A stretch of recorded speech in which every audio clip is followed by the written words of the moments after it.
Welcome to The Feast Life, where we empower you, the modern homeschool mom, to create a life and homeschool you love, one founded on faith, family, freedom, and fun.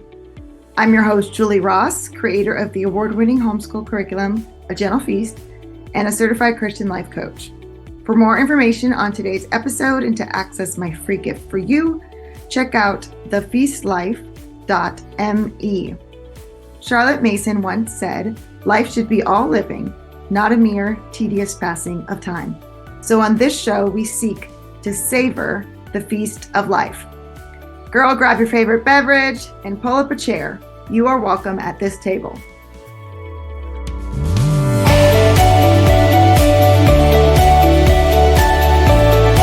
Hello, everyone. Welcome to The Feast Life. I'm your host, Julie Ross, and I am here today with Kerry Beck. And I am so excited to talk to you because we are going to be answering the number one question I get from homeschool parents, the number one problem that they name when I say, if you could wave a magic wand and make your biggest homeschooling issue disappear, what would it be? And Kerry is the expert to talk about it. So, Kerry, what's the problem? Everybody says. I know when you said like that I'm the expert at this, but she did say, hey, talk to me about why kids resist their schoolwork. And we do get that question a lot. So there it is. You know. Ding, ding, ding. The number one issue people say is my kid is resisting their schoolwork. So if you can relate, you are in for a treat today. So before I get started, Kerry, can you just tell folks about yourself if they're not familiar with you? Sure, yeah. We homeschooled for 10 years. I was a public school teacher originally, and then we sent our kids to the private Christian school for a little while. And then when my oldest was in fourth grade, we started in fifth grade and homeschooled for 10 more years. And it was the best thing. I said I would never homeschool because I thought homeschoolers were just too lazy to get out of bed and get their kids to school. Being the public part of school that, teacher, that is a big appeal. I know. So that was sort of my thought. But then, once I got into it, I love teaching and all that kind of stuff. But we also opened an actual physical store here in town. And so moms this is before the internet and all, I mean, you had a little bit of internet, but they could come and actually look at the books. And I realized how many moms were so serious about making the best decisions that they could. And that was really encouraging to me, just to see. I mean, I wanted the best for my kids, but just watching them come in and ask questions and try to match whatever book or curriculum they needed with each of their children. So anyway, we opened up a store for a little while, and then we moved it all online because we moved to Idaho for about 4 years so my husband could go to seminary. And then we came home and the kids graduated, but I have continued to work in the homeschool industry. I speak, I've written some books. I've talked a lot about leadership education, raising your kids to be Christian leaders instead of following the crowd. And that's just near and dear to my heart. But pretty much another thing is that love of learning, and that's part of leadership education. I'll talk a little bit about that today as well. Anyway, my kids are off and grown. I have 3 kids. Two are married, my 2 girls, and they each have 2 kids. They live here in Texas, and my son is single, and he lives in Houston. So I live right smack dab in the middle of Austin, Dallas, and Houston, and I can get to them pretty quickly. That sounds like a dream. I would love that someday when all 5 of mine are grown to be able to port out to all the different grandkids. Oh, yes. Well, I just babysat a 4-year-old and a 2-year-old last week. My thank you to God. When I got home, I was like, my back does not hurt. This is so good. Because pretty much every time. The problem is the 2-year-old's so heavy and he still sleeps in a crib that's way down there. And anyway, I mean, it's not like he's fat or anything. He's just a 2-year-old, So we had fun. We made a thankful tree on craft paper, and we did all sorts of fun little things that I used to do with my kids. So yes, I'm so looking forward to that. So based on your experience homeschooling your own kids for 10 years and then working so many years since with homeschool moms, I'm sure you have gotten this question as well. How do I help my kids stop resisting schoolwork? What do you say? I think you need to take a step back. But even before I answer that question, a thought just came through my mind because I have spoken at different conferences for I don't know how long. And one thing that I don't believe is when these speakers get up and say, "Oh, my kids just love homeschool and everything is just wonderful." And I'm thinking, seriously? My kids do not always like homeschooling. And so a lot of times when I Mm, talk about a love of learning, I'm pretty honest about it because my kids did not always. There are certain things they loved, and they all had different strengths and weaknesses. And so, their resistance was in different areas a lot of time. But yes, I would yes. just caution you if you're listening to someone that says their kids are just perfect and everything. I would caution you to go find someone that's maybe a lot more honest or something because really kids, I mean, yeah, there are some kids I've always liked school, but for the most part, most kids are going to resist, if nothing else, just because they're having a bad day. And so Yeah, I that's think such a good perspective. I think that's so key because I do think we do hear that message. And usually it's because someone's trying to sell us something. So it's like, your kids will absolutely love this. Every day it'll just be sunshine and rainbows if you buy this XYZ. And you have to be very cautious. I agree, because it's like they're selling some ideal that's not necessarily really reality. And I think about my own childhood, right? And I don't know about you, but I'm sure some of the other moms can relate to how I feel. I was like you. I loved school mainly because I was like a overachiever child, and I loved getting those scratch and stiff stickers and stars and things like that on my papers. And but there was lots of subjects I didn't like. There were lots of teachers throughout my schooling that I didn't like. Math was like pulling teeth. So even though I was a kid who loved learning, right, and I had great teachers and great experiences, I still resisted too. That's kind of normal, right? we all have a sin nature, and Yeah. so we're just not going to always it's made us differently. I think one of the things is you were saying that too is before we can go and find a solution, I think we need to come back and find out what is the reason your kids are resisting. A lot of times we just think they're too lazy or they're being disobedient, and that is Mhm. definitely a problem. Okay, I'm not saying that isn't, but there are some other issues that I think people need to take a step back and really see what is the root cause, not just what they're saying, but is there something in their heart? Is something going bad that day? I think sometimes kids resist because they may have sat and listened to a video explanation, or mom may have explained it, but they still really don't understand, and they don't really know how to express that to their parents. And so Mhm. that may be part of it. It could be that they are bored. And so it's not that it's too difficult, it's so easy. They're just like, "Oh, I don't really want to do anything." Another thing I've noticed is distractions. Like, if mom's like for me, I'm sitting at the table where when my kids were little, they would come to me, and this was our time just one on one that I could actually help them with things I needed to help them with. In another room, they were over there doing their work, supposedly, but who knows? They could have been totally distracted. So Right. that's why they were resisting it. And another distraction, oh, this lovely little thing, if your kids have a phone and it's beeping all the time, that could be one. And then seriously, attitude really is problem. Sometimes it really is an attitude issue. Sometimes it's really a character issue as well. So I think the first thing we need to do is take a step back, look at what is the reason that your child is resisting. Then we can move on and find a solution. That's a really great point. I think sometimes it's hard to pin down what the reason actually is. And sometimes it's actually hard to actually be willing to pause what we're doing long enough to figure out what the reason is. Because when we meet that resistance, our automatic response, speaking from experience, is we take it personally. Instead of going, okay, what's going on with the child? It's like you're saying, we take it personally. We make up a story of how they're being disobedient, or they don't respect us, or we're doing all this work, making all these lessons, and they don't care.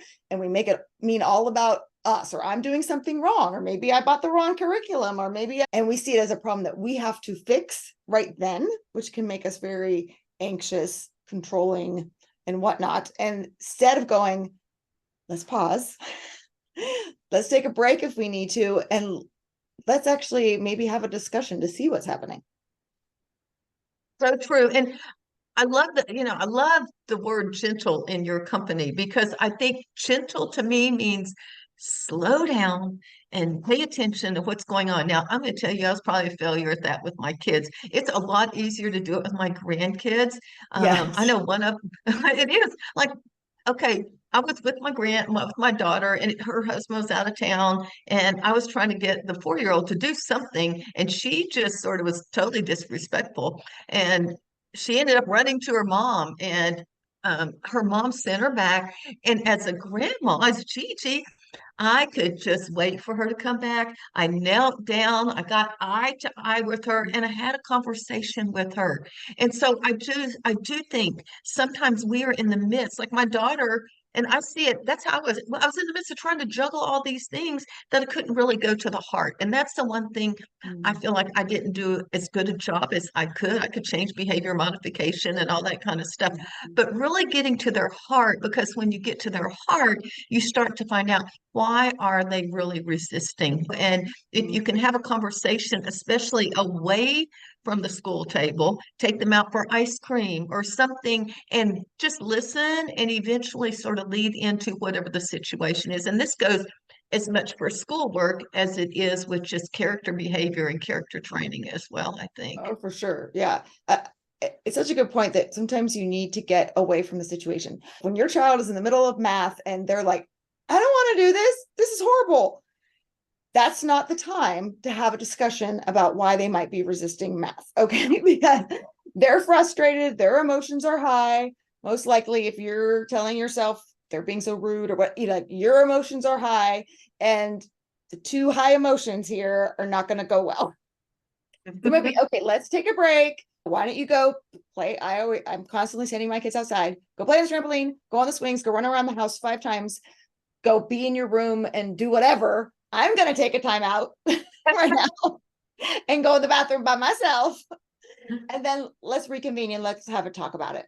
And I've seen, like, especially like for math, for instance, I remember a time when one of my children were learning long division, and she got really frustrated, and she was like, I hate math. I'm so bad at math. I'm not doing this. And like pushed her stuff off, And we took a break, and I come back and I started talking to her. And I told her, I said, be very careful with the words that you say about yourself. Yes. So saying I'm bad at math, and if you believe that about yourself, you will find evidence to support that belief that you're bad at math. How about, I don't know how to do this yet? No one knows how to do long division the first time they try it. It is the hardest thing ever. I don't do long division. I use a calculator and I'm a grown up, right? It's hard.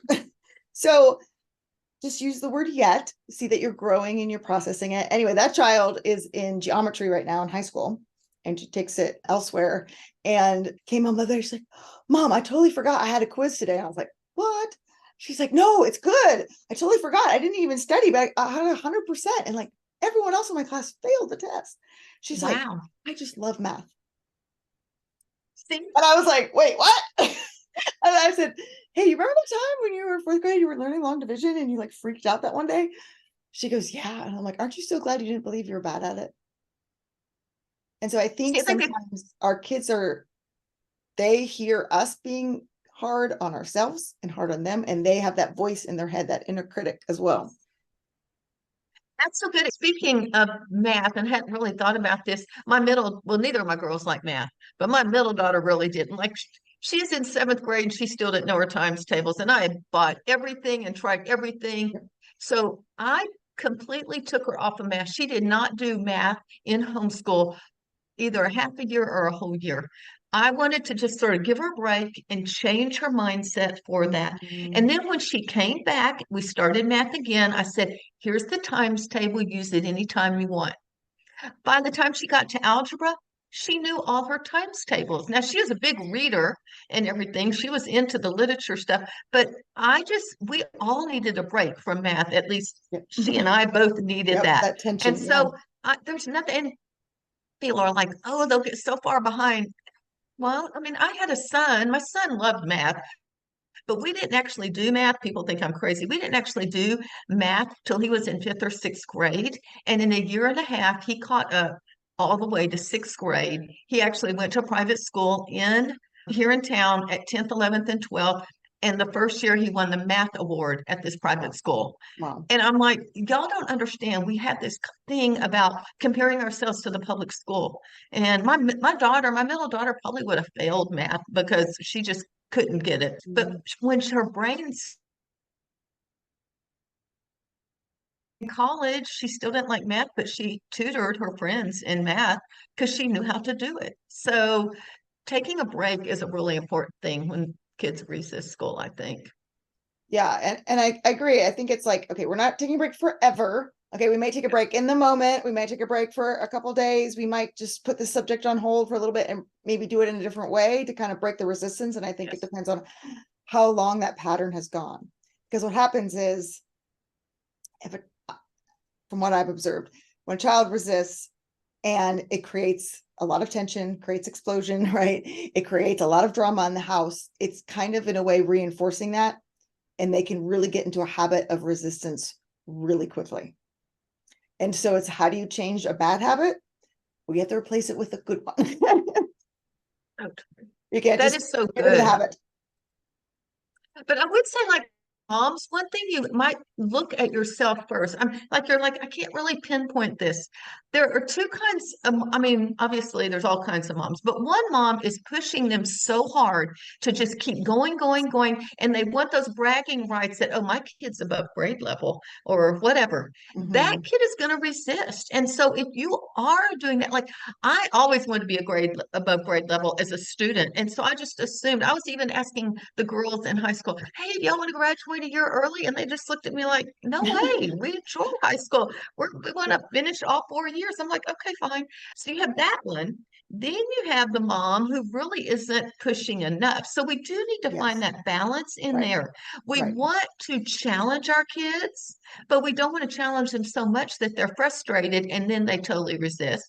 And then on the other hand, we don't, if we aren't challenging them, they become bored and then they want to just sit around and do nothing, and Yeah, nothing is of interest. So I think, especially with that bored child, I would really encourage moms to find what that child's interest is and let them sort of dive deep into that interest. For instance, okay, this is how old we are, but Xbox was really big. I don't know what they are. My grandkids have all that kind of stuff, but Xbox was really big. And if I had told him in ninth grade, hey, why don't you write your research paper on Xbox?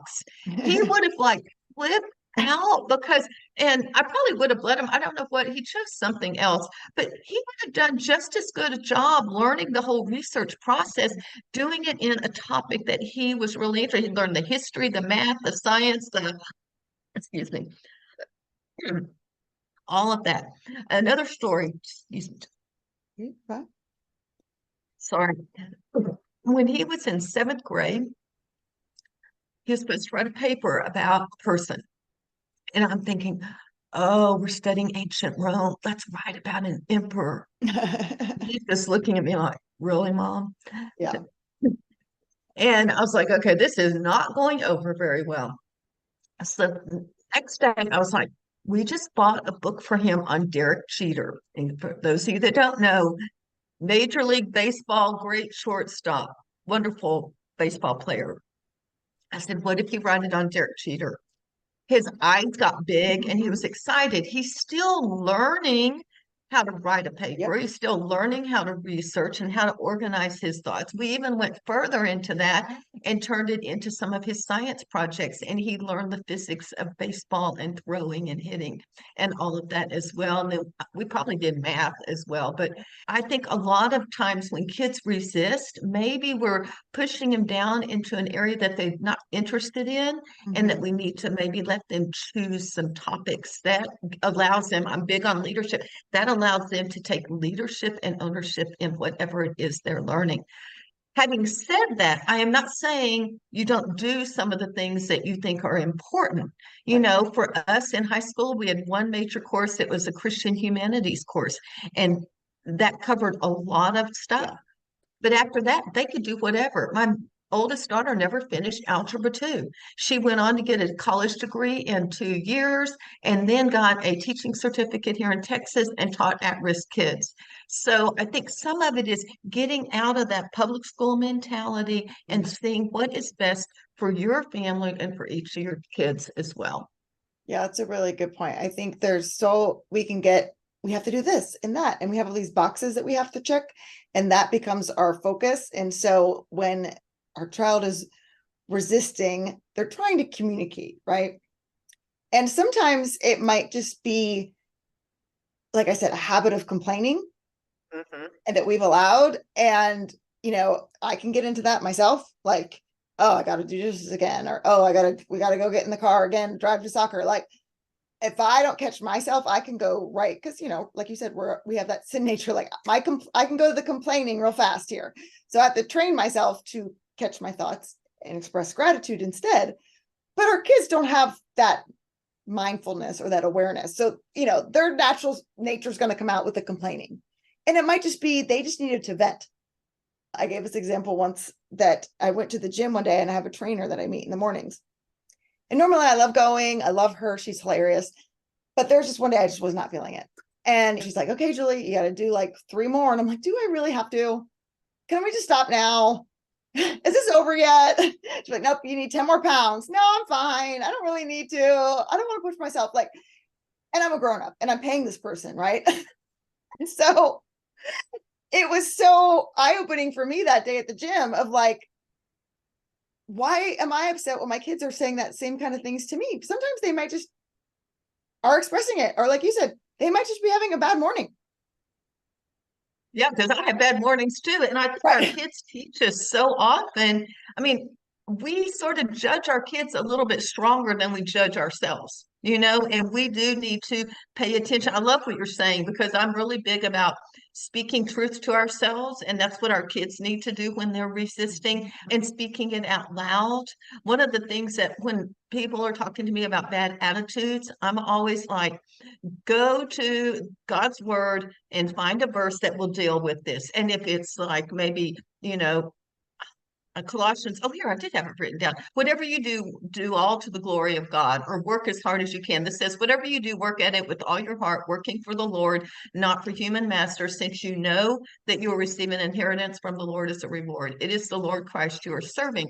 Now, that's a long thing, but with our kids, we should say, you need to work everything for the glory of God. It isn't just for me. And I do think sometimes we argue with them instead of taking them to God's word and then using that truth. And if they're having I can do all things in Christ who strengthens me. If that is a problem and your kids say, I can't do it, let them memorize that verse and you memorize it with them. And I would say every morning at breakfast, I mean, sooner or later, they're going to have it memorized. Read it out loud for at least a month and let that soak in. But it's really important that they say it out loud. They can start to change their thoughts because, I mean, we grow new neurons every night in our brain paths, and we want to just get those paths going in truth. So if they have a negative attitude or a bad attitude, I would really say find a verse that goes along with it. And then from there, just remind them of that verse. And if they will practice it and start their day with that verse, I think it will be good. Just saying it out loud, I personally think will help them catch that negative attitude. And you can gently catch that. I will tell you too, when I did this myself, this is several years ago, I remember I did okay here, but every time I'd be in the car and I started running those reels around in my head, and I was like, I'm going to say this, and I need to do this, and it would take me longer. Now I can pretty much catch those negative attitudes within a minute or two, and I'm like, no, I am not even going to waste my time doing that. As adults, we can do that. Now we need to be able to, once you practice it, learn it, model it yourself, then I do think it's important you begin to teach your kids. Again, something I learned as an adult, I wish I had taught my kids. I've talked to my kids about it. I do have the opportunity to talk, not as much with the grandkids because I'm not there every day, but I will share this one story. My granddaughter, 4, was really scared to go to bed one night. and she's scared there are going to be monsters. This has nothing to do with resisting schoolwork, but she's scared. And so I just prayed for her. And then afterwards I said, you know what, Leandri? And I prayed that God would take those fear thoughts and just give her peace. And I'm like, God will really, we're just going to pray out loud and trust God in the name of Jesus that He will give you peaceful thoughts. And so the next night seemed to go a lot better. But even a 4-year-old, you can start to teach some of these things as well. Yeah, I love that because I think creating new neural pathways is this key. Like I said, it can become, when you start to have a bad attitude, it becomes a habit, and then you find more things to complain about, right? And so we can let our kids get away with it a little bit, and then it becomes a habit, and then that's a problem, right? And the way that we can combat that is by building the new neural pathways, like God says, be transformed by the renewing of your mind. So giving them new thoughts to think. We might have to help them with that. So giving them the new scripture, talking words of life over them, what you see for them in their future. Like, someday you're going to be an amazing, like my son, I was telling him, someday you're going to be an amazing engineer. You are so creative and you're always coming up with new inventions. Like, I can't wait to see what God is going to use for you. Isn't this so great that you get to learn this algebra right now that someday is going to like make some really cool invention? What is the point of some of this too? I think sometimes it's like, why am I learning about the Roman Empire? Like, how does this help me with my life? To give our kids some context, and not just do it because I said so. That they need that why. Charlotte Mason talks about the compelling idea behind what they're doing. And not that you need to explain and justify everything, but as they get older, especially, they need some of that rationale of like, how is this actually going to help me in real life? But I also love the verse that you talked about. I can do all things through Christ who strengthens me. I think we want to build resilient kids that have the mental and emotional fortitude to do hard things. And so I'm always telling my kids, like, God has given you His strength and you can do hard things. So I know this math problem is really hard, but you can do hard things. I know this reading is hard, but you can do hard things. And it's a balance of pushing, but we can become, like you said, really resistant to doing hard things because it's our nature. We want to be comfortable. We don't want to challenge ourselves. We don't want to stretch and grow, and we're grown-ups, right? So our kids have that. Well, the same thing, like, no, I'm just going to stay here where my brain is comfortable, where I know this stuff. It's kind of risky and scary to try to learn something new. Definitely. It is scary, and we need to, and there is a balance. But I do think, I mean, those are some of the things we did some of that, but I just wish I had done more of that. And obviously, you do the best you can in whatever years you are with your kids. And I'm not going to go beat myself up over it, but Right. I do want to encourage my own kids to be able to do some of these things that I didn't know because I learned things that my parents didn't know. And so I think each generation, hopefully, they will do things sooner and know a little bit more about how to raise kids and how to work with them in their heart as well. Yeah, And Charlotte one other Mason thing I has will her. just say real Good. is the biggest thing I would tell you to do if you have a kid that's resisting is start praying. I mean, prayer will change things, but it may not change in a day, a week, a month, or even a year, Right. but it will change. And I really would encourage you to pray for each of your kids and pray specifically if they're struggling. And if you're not sure what the problem is, we think God's not going to answer us. He wants to answer us. So just ask Him, what is the problem here? What do I need to know to be able to help this child with whatever the situation, because they're resisting schoolwork? What is it? Please show me. And He's going to be faithful to show us as well. So that would be really the overall arching theme of just going to God and asking Him and trusting and believing that He would really show you that. Yeah, Charlotte Mason talks about partnering with the Holy Spirit, that the divine teacher is the one who teaches our children. He does not teach in multitudes, but He considers each individual child. And so He's the one teaching your child. He has a plan and a purpose. And like you said, sometimes I'm amazed with my older children too, how we weave different experiences and things that I thought they would never like together. Actually, this just happened like right before I got on this call. My 22-year-old called me. She's going to Michael's and she wants to embroider a sweater. And I was dying laughing because I tried so hard when they were young, Charlotte Mason handicrafts. And I was like, we have all the embroidery stuff here. She's like, we do? I'm like, yeah, remember when I tried to teach you that when you were like 8? You wanted nothing to do with it. I'm like, I still have the hoops and the thread and all that stuff in the closet. So you don't need to buy anything at Michael's. Just come home and use that. She's like, okay, great, perfect. What? How many years is that? 12 years, 20 years later, she's wanting to now do whatever that we never got to. It's so funny to me because you have no idea these little seeds, and they can totally resist, or they say, I don't know. And then years later, something comes out that you explained that you thought nobody was paying attention to that day, or that thing that they didn't like, they're now totally into. You can't control that sometimes. So true. Our 4-year-old, we took the 4-year-old grandkid to church this summer, and she was coloring because she didn't want to go into the nursery, and so she was coloring. And the pastor's giving an illustration, and he sort of gets to the punchline, and she laughs out loud, Oh. and everyone around her's like, and the kid next to me who's single, he's like 20 something. He's like, I didn't think she was even listening. And so those seeds, you don't really know just how God's using the little things that you say or the little activities as well. And even those young kids are just a sponge and soaking it all in. Today's episode is brought to you by the Confident Homeschool Mom. Are you tired of just trying to survive to the end of the day?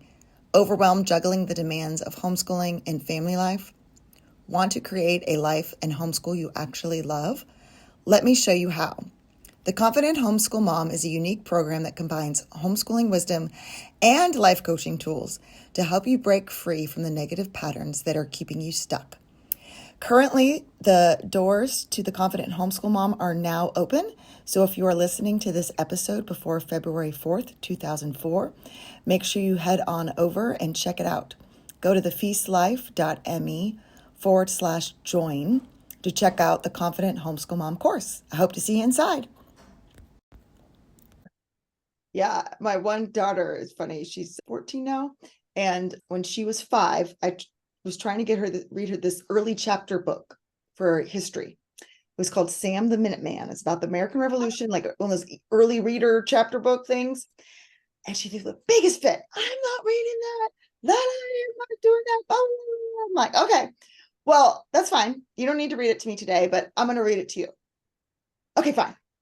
So she sat there like this. And I read it to her. And then the next day, I brought out Sam the Minuteman. And she's like, I'm not reading that. I told you yesterday, I'm not reading that. And I was like, well, that's fine. Do you want me to read it to you again today? Or would you like to read a page and I can read a page? She sat there for a minute. She's like, well, I guess we could take turns. It's like, okay. So we did that. I read a page. She read a page. Next day, brought out Sam the Minuteman again. And I said, how do you want to read this today? She goes, I'll read it to you. 30 seconds. Like, no emotion, no drama. Like the other 2 days didn't even happen, right? She read it. It was great. At the end of the year, I have them do this thing where they pick out like their favorite book and they do like a little video talking about the book. Guess what book she picked? Sam the Minuteman. The Minuteman. Okay. Last week we were cleaning up the house. So this was 9 years ago. This happened. She goes, Mom, we still have this book. She's like, oh, this is the best book. I'm so glad you say that. I can't wait to read it to my kids. This is what she said. Wow. Like, do you remember that big drama? I guess you don't. When you were 5 and I told her the story and stuff. And it was just like, again, it was one of those stories where it's like mind blowing to me how something can seem so hard in the moment, but I didn't give up on her. Yeah. And I'm like, I believe in you. I could have forced it. We could have had a big drama. I could have been like, you're reading this book no matter what. And if you don't read this book, you're not going to get to do blah, blah, blah, blah, whatever. But I was like, let me help you. Yes. And by me helping her, she saw that she could actually do it. Yeah. But like I said, learning's hard and it's risky. And so instead of making it more threatening, we can come alongside of them as like their coach. And they're like, we're all in this together. Like, I'm gonna help you with the long division problem. Maybe instead of 10 problems, let's just do 2 and we'll do them together today. Okay. Well, then tomorrow, let's do 5 problems. Okay. I'll do these ones with you. Okay. Now you do one by yourself. It's kind of letting go of, but when we go, nope, you have to do it. You have to do all 20 of them. And you're going to sit there until that's finished. We can kind of enforce that resistance, I think, a little more than if we give them grace and realize how hard this process is. And if you've ever tried to do anything new as an adult, like I tried to learn guitar a couple years ago, it was so hard. It was so horrible. And that's why I think as parents, why it's so important for us to keep growing and learning so that we can understand what it's like. I love that. And one thing I tell parents, I'm like, you get upset because your 8-year-old can't get the grammar correct, and you're 38, you have 30 years more experience in language. You need to give them grace and don't take that red pen and mark all over it. They don't want to see blood, just like you didn't want to as a kid. And just work on one thing at a time and then move forward. Let them get, I don't know, capital letters at the beginning of a sentence or whatever it is that they're working on.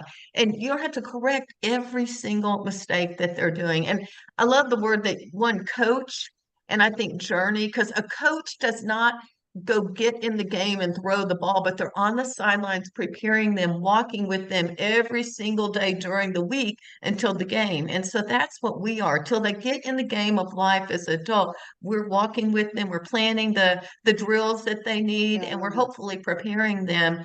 And I love the idea of you do one, I do one. We would do that because I had a son who didn't want to read anything. I'd read a page and I'd say what that's about. He goes, I don't know. And he's like sixth grade. I'm like, okie dokie. Well, let's do this again a different way. Yep.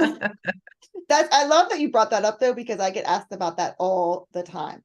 Like, what do I do? Should I reread it to them? Is this book too hard? Should I pick a different one? I don't think they're like getting this whole like reading and narrating things. They keep telling me they don't know. And yeah, what did you end up doing? What do you suggest? With him, it just depended. One thing I really did was I really searched for books that he was interested in. Reading was not his thing. Yeah. And now he is 30 years old. He and I are trading book titles all the time. I love that. So there is hope. All right. But mostly I would read. And the other thing is, I didn't make him sit like this while I was reading. He had a baseball and a glove, and he would be throwing it up. If he didn't get it, and it was just one page, I was like, well, let's read this again. And then I maybe give him a question of something to actually specific to listen for. He may not remember everything on the page, but at least it gave him something to be focused on while we were reading it. I like your idea too of reading a page and then him reading a page. And I know we did some popcorn reading like that as well. Yeah. You raised a really good point, and that is movement. So if your kid is resisting, maybe you need to change the scenery. Maybe you need to change what you're doing. I mean, I can't tell you when my son was little how many lessons we did on the swings or on the trampoline or riding the skateboard back and forth in the driveway while I was giving multiplication facts. Like, we had to be moving constantly. And so maybe if your kids are resisting, okay, well, let's do this lesson under the table. Oh, let's build a fort to read our book in today. I think we get so caught up in checking off all the boxes and making sure we're getting through all the lesson plans that we don't allow ourselves to just be creative and play like our kids do. Oh, maybe we could bring out some smelly markers and do our math problems with smelly markers. That sounds fun today. That breaking through by doing something completely different. I think that's so good. And I just think, I mean, moms are like, well, then what do I do? I mean, I can't tell you every single thing that you should do, but you can look at, like, I did have a daughter who just loved artsy kinds of things. So we just let him do colorful things and use markers and everything. My son, he just wanted to get it done and go outside and throw a ball or whatever. And he would seriously, during most read alouds, he had a ball like this, or he was going back and forth. His hands were busy because that was the best way that he would listen while we were doing some work.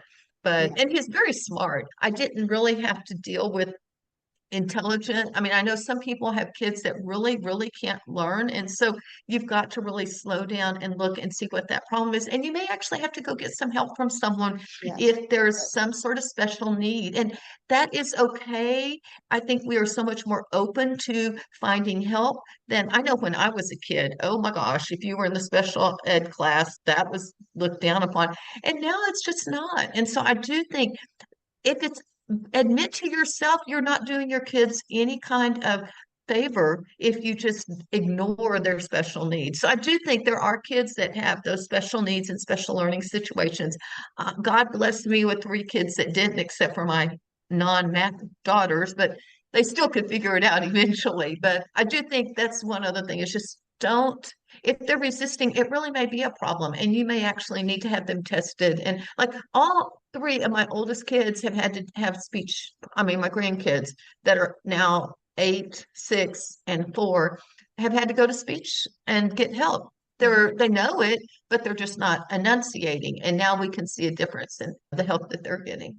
Yeah, that's a really good point. Like, you don't want to necessarily jump to that as like the first issue, Yeah. like, oh, this must mean they have whatever, and diagnose them with whatever.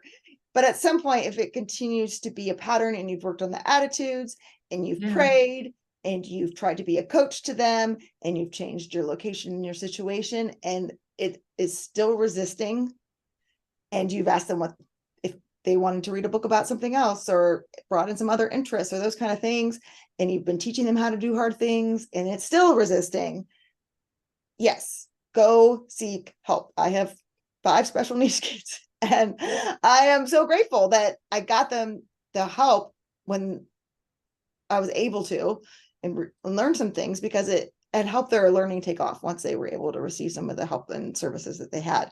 And it gave me more patience and grace for their differences and learning to accommodate them as well. So that is definitely a very good point. And I'm glad you brought that up at the end. Before we end, do you have any closing remarks or encouragement? Thing I would say is, one, take a breath and relax. And sometimes we really seriously need to just go to the bathroom and lock the door and sit there for a minute or two, because our emotions get so caught up in it. Yes. But when you go to the bathroom by yourself, this is probably not something I did very well. Pray, like, ask God right then, God, I need wisdom. And you say you're going to give me wisdom if I will ask in faith. So please help me know what to do with this child. And it may be wait, but prayer to me is prayer and speaking truth to yourself and helping your kids speak truth to themselves. To me, if they don't learn what cells are and what some kind of chemical thing is and this time in history, that's okay. If they can grow up to be able to learn on their own and be able to depend on God, they will be able to be successful, because He will take care of them and He will show them the things that they need to know and learn. You just need to journey with them. So you need to model that continuous trust and faith in God and letting, like you said, the Holy Spirit do His work. And that's hard, because you have to go like this with your hands and just trust that He's doing the work in His timing as well. And yes, that's very hard, because it's like, I want the results and I want the results yesterday. Yeah. And having the faith to allow God to work in His timing and in His way, it is very, very hard, but that is where the beauty comes. That's where, in that surrender, when we get to the end of ourselves and we see, that's when we can see Him show up and we can see Him change. And then we realize it really had nothing to do with us in the first place. So true. And I think it's so important to have people, so like both of us can go, okay, now we're on the other side. We have adult kids. There's hope. You're going to get there. And we can speak these words into the younger moms. But this is why I think it's so important to have people in your life who are more, I don't use older, more advanced in their homeschooling journey, to be a mentor for you. I know you have a program that you wanted to share with us. Can you talk about some of the bundle that you wanted to share with everyone and some of the mentoring? Yes, I mean, we have lots of different resources. I already told you about our leadership course, and that's only open once a year. But one thing, actually, when I was getting ready to start my leadership course, I had some moms that were in the very beginning class. And I said, if I want to give a bonus to anyone that joins next month, and I said, here are 2 or 3. And she said, you need to give away, I mean, I don't remember what it was for, but drama-free mom bundle. And she said, I already own this bundle. And it helped me change my mindset from that public mindset, that routine of the public school, to just really get into a good homeschool mindset. And so it's called my Drama-Free Mom Bundle. We have an ebook that talks about finding peace in our life, our home, and our homeschool. And then there are 2 video workshops that come with it and an audio workshop as well. And I wanted to give all your readers, I believe I forgot to write it down, I think it was 30%. Yes, it's code GENTLE. So we'll put that link, if anyone's interested in the Drama Free Mom Bundle, into the show notes. Yeah. And if you use code GENTLE, then you can save 30%, which is great. That's so generous of you. Thank you so much. Because I know it is so key to keep filling our minds as homeschool moms with truth and with hope.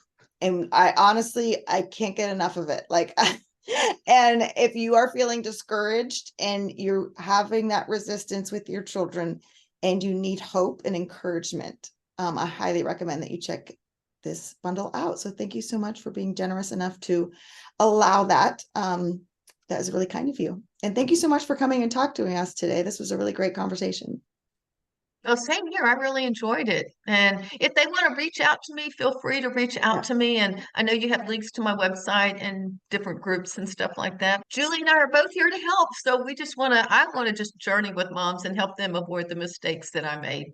Oh, you're so sweet. Yes, we will definitely put all the social channels in our show notes. So please check Kerry out. She is phenomenal. So thank you so much.